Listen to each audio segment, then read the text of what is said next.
havia una vegada un bosc que no era verd, ni tenia arbres, ni era frondós. No tenia res d'això. Era el que la gent del poble havia volgut, un lloc trist, sense vida, que servia per emmagatzemar troncs. N'hi havia tants que quasi no es podien veure les muntanyes. I aquest lloc, trist, havia existit durant molt de temps. Ningú trobava a faltar el que hi havia abans. Ja ningú es recordava del gran bosc que creixia a prop del poble.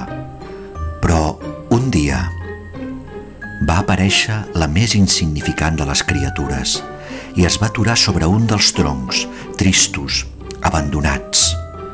Era una papallona. Tenia molts colors i voletejava com si tot fos nou i tot fos verd. Estava tan feliç que va cridar a les seves germanes i aquestes van arribar de tot arreu. Volien convertir aquell lloc sense vida en un bosc de colors. Van anar al poble i compraren cinta vermella per aixecar aquells troncs esbarlats però molt pesats. Entre tot el grup els van posar en peu i van reconstruir el bosc amb molt d'esforç. Les copes dels arbres van tornar a ser esplèndides, les aigües del riu van tornar a córrer amb força. Aquell bosc ara tenia màgia.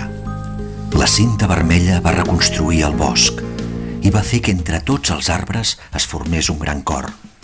Només podia veure's des de dalt, amb vista d'ocell, un cor que fins a dia d'avui ningú ha pogut trencar.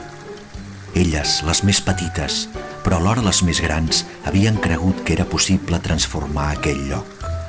Havia nascut el bosc de les cintes vermelles. I tu? Haguessis fet el mateix?